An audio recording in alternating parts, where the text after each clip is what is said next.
Hey guys, what is going on? My name is NoJ456, and today I'm showing you guys how to get the zombie sword in Black Ops 3 Shadows of Evil. This thing is an absolutely amazing weapon, and I'm going to be showing you how to build it in this video. And if you have already built it, if you would like to go on to the next video, check out the first link in the description or the annotation on screen to take you to the next video, which is how to upgrade the sword. That is going to be the next one. And also in the description, I have a whole bunch of other links to the Wonder Weapon, links on how to train the best. Just really useful stuff down there, especially if you're getting started in Shadows of Evil, how to pack a bunch and stuff like that. So check all of those out. Make sure you guys do subscribe, and let's go ahead and jump into this video by showing you how to build the sword. Now the first thing you want to do is make your way to any of the train stations and go ahead and take a look at this map that is on the wall. Now each one of these question marks that is on this map represents a symbol that you're going to be able to see if you look out that side of the train. I'm going to show you what that means in just a second, but as you can see in this picture, I am at the waterfront district. That is the green light. That is where the train is at while you are at this location. I am at the waterfront district, and I want to go to the floodlight station first. So you can see the floodlight station is the top one, and if you take a look at my path, the little red line that goes all the way through, it's going to have two question marks on the right on the way to Floodlight Station. So I'm going to set my destination to Floodlight Station, and I'm going to be looking at the right side of the train to see these two different question marks and see the symbols that have spawned in for my time around on the map. There's three different symbols. They're completely random every single time you play, and you need to know what your three symbols are whenever you spawn in the map to unlock the sword room to get your swords and start building your swords. So make sure you take a look at this map, see where you are, see where you're going to go, and make sure you get each one of these three symbols. I'm going to show you my strategy for how I do that every single time right now.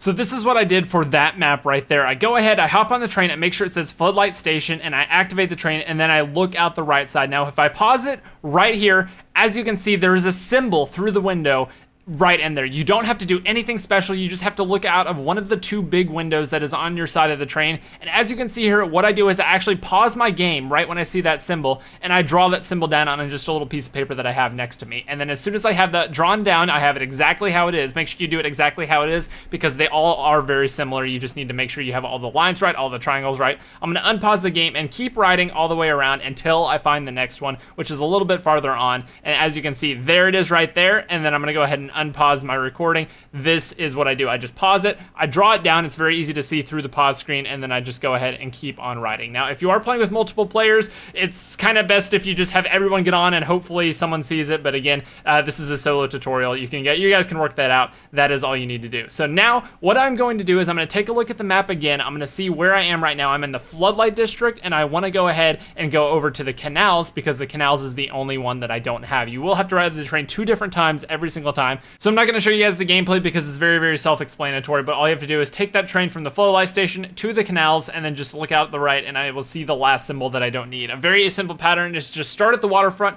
go to the floodlight station, and then go to the canals. Look out the right side of your train for each one of those trips, and you'll have all three symbols. That's the easiest way to do it. Or if you're at just a random one and you want to go from like the floodlight to the waterfront or something like that, just look at the map, look at which side of the train you need to be looking at, of either left or right, depending on which side the question mark is, and you will get all of the symbols and you are good to go. So once you have all three of the symbols that are specific to your game, they are specific to your game. Once again, they will change every single time you play. You head down to the rift area. Now what you want to do is go ahead and turn into the beast and take a look at the wall right there. Now I'm going to go ahead and turn into the beast. I'm going to walk over, and I'm going to do the same thing where I pause and find the three symbols that I have. Now I keep it paused. I'm like, okay, my symbol is in the first slot, it's in the second slot, and it's in the third slot. Or if it's in the first slot, it's in the fourth slot, and it's in the sixth slot. I'll look at it, I'll figure out where my symbols are, just so I don't accidentally shock the wrong ones, because if you mess it up, you have to wait for another beast mode. You can only do this one time per beast mode. And another tip is do not hold down the shock button, just quickly tap it on each one, because if you hold it down, the shock will arc to different ones and kind of disable the puzzle thing.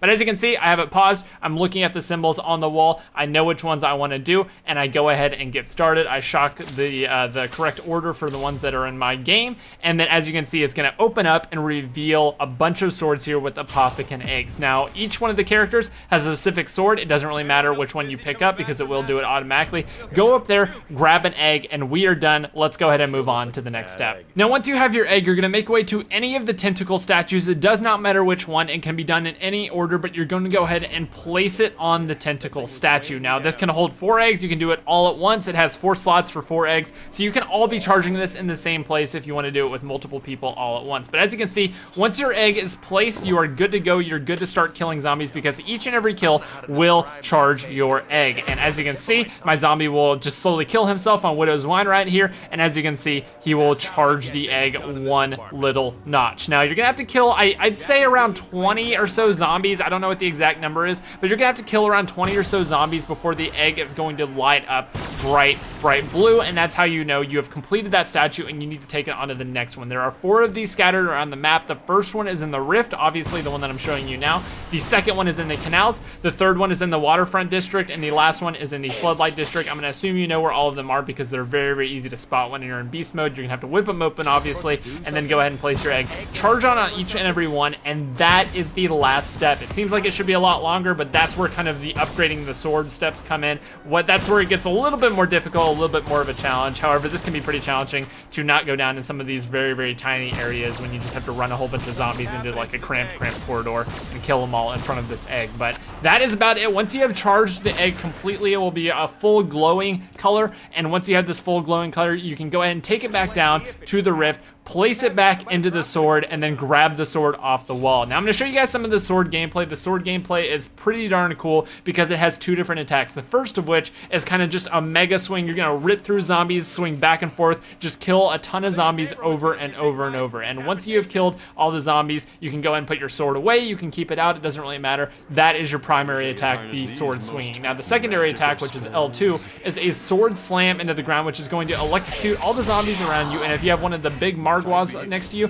it's going to stun that Margwa. It will not hurt it, it will not kill it, but it will stun it for a few seconds. So it's pretty good in a tight situation if you already have it out. And I'm gonna go ahead and explain to you guys how the egg works, because it does not fill up on max ammos. It does not fill up per round or anything like that. It actually fills up on you killing zombies yourself. Each zombie you kill will charge up the sword a little bit, and you can see that in the bottom right hand corner. It will show how much your sword is actually charged and how much you need to kind of go to pull it back out, because you cannot pull the sword out if it is anywhere below full ammo. And it'll give you a little marker whenever you fill it up. It fills up pretty darn quickly. You just need to make sure you're playing it correctly, and you just need to kill a couple of zombies and it'll fill back up. But again, no max ammos will help, nothing like that will help, but just killing zombies will fill the sword back up and allow you to take it back out. So that is it, guys. I hope you enjoy the sword. It's a really fun weapon to use, and I think it's really awesome that they decided to add one into Shadows of Evil. But if you want to know how to upgrade the sword, if this is not good enough for you, if you want to get a sword with new abilities and a harder swing and some really cool stuff,